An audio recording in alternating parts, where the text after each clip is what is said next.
You're saying they're preparing people to accept it with incrementalism. That is correct. Like the old frog example. You know, you put the frog in the water and you just gradually continue to raise the heat on the water until the frog is cooked. And that's the way it works. Of course, that was California in '99. By 2000, they were actually arresting people in Swansboro, North Carolina. And they called it training. Patrolling, taking over the city council, taking over the public buildings, running checkpoints, searching people's cars, taking them to jail, confiscating firearms, and it was in the newspaper. Oh, wow, the Marines are out on the road just helping us because the government said it wasn't a question of if, but when the next terrorist attack was coming in. We were going to have to give up our liberties for security. Remember what the FBI agent said?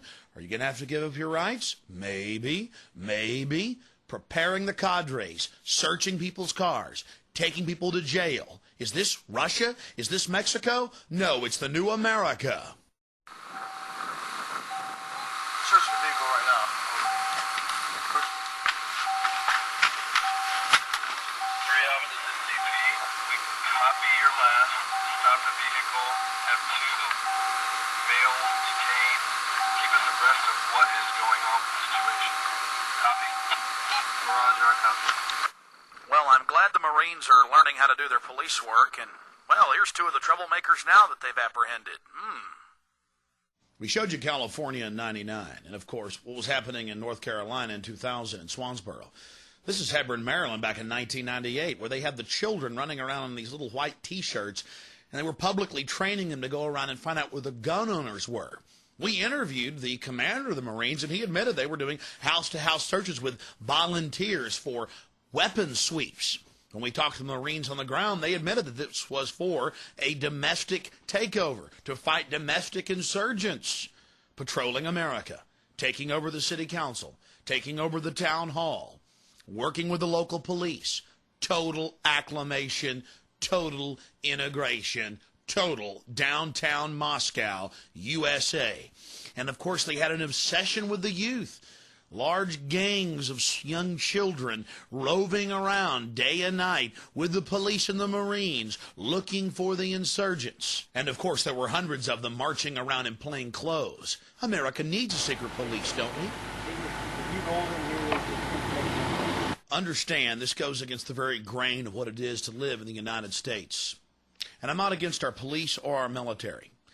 Think tanks, psychological warfare, psyops experts have created a program of incrementalism in the last decade that has brought us to this point in America. And now since September 11th, they have their pretext, their excuse to roll the troops out en masse. They've announced it in the Washington Post. United States Army, 365+ thousand of them to patrol our highways. Imagine Marines in your backyard, in your front yard, walking down your streets in the middle of the night. Well, you're a patriot, aren't you? Well, I certainly am, but this is a deadly, dangerous precedent that's being set. They're brainwashing our military. Now, if they had nothing to hide, I'm a little confused by their actions.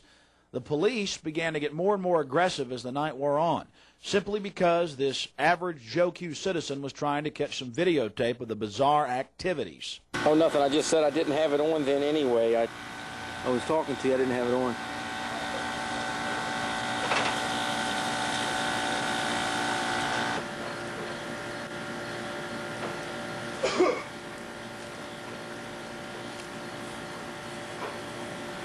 How you doing?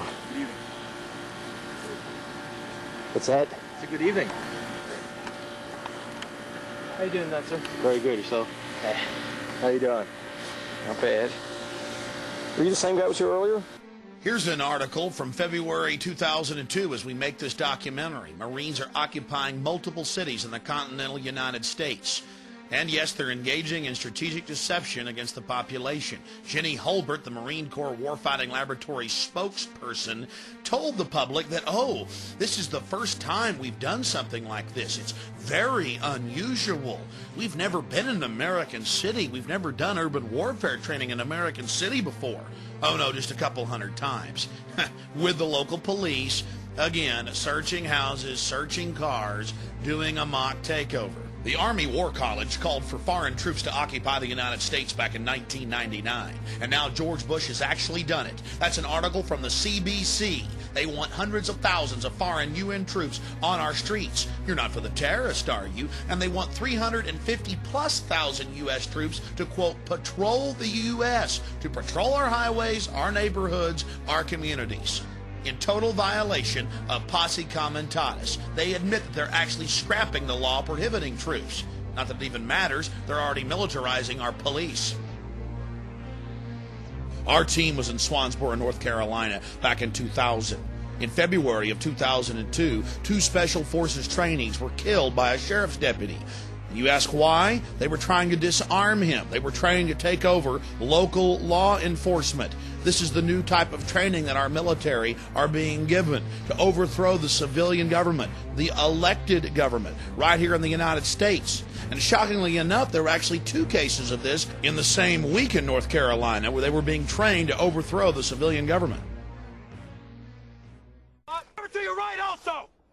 This looks like a gaggle, Mr. Wright. Get these lines straight out! Straighten it out! Just to your right! Is your group ready? Sir, yes, sir! Sir, group prepared and ready to go, sir!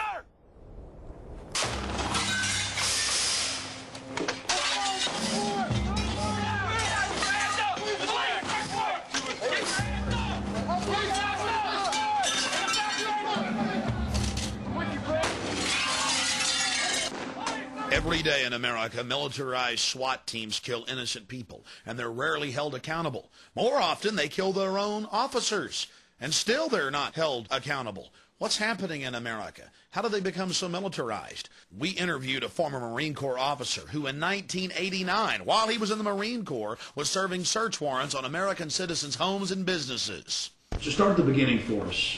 A little bit about your past, how you first got involved in the military, and some of the things you did, and then later in life, some of the questions that you started raising to yourself after you've been a police officer.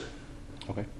I started out, I joined the Marines, tested real high on the ASVAB, which is the Armed Forces Vocational Aptitude Battery. Did real well in that, and was a MP 5800 military police. From that, I was sent over to various duty stations. I still had an interest in civilian law enforcement, so I was able to take part in joint military police and civilian police exercises. We've seen the urban warfare training all across the country, the black helicopters, the special forces in cities, and it seems like it's been ratcheted up in the last 5 years from just basic training to actual live fire in city streets. What type of relationship did you have with law enforcement when you were in the Marine Corps? Very cohesive, a lot of interaction. 1988 and 1989, like I told prior, I helped assist in 3 search warrants. A lot of entry team operations, giving civilian law enforcement advice and critiquing how they're doing that, to raid such as crack houses or supposed terrorist organizations as far as multiple entry points of a home, whether it be through the roof, the windows, and front door, or a combination of all at the same time. So you were actively, as a member of the United States Marine Corps active duty, out with civilian law enforcement serving search warrants to homes? That's correct. Right. There weren't missions, they were called exercises, but it was actual with real, what we call combatants, real live. It was the real deal, helping execute search warrants. Late 80s, I've actually been on point with an MP5, and I was not in a police uniform. I had a police flak vest on and a police jacket and black BDUs. And these were obviously drug dealers? One, maybe. What were the other raids concerning? Pawn shop owners.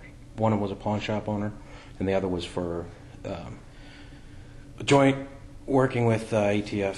As a member of the Marine Corps, David, you're telling us you raided a civilian business with the BATF going after guns?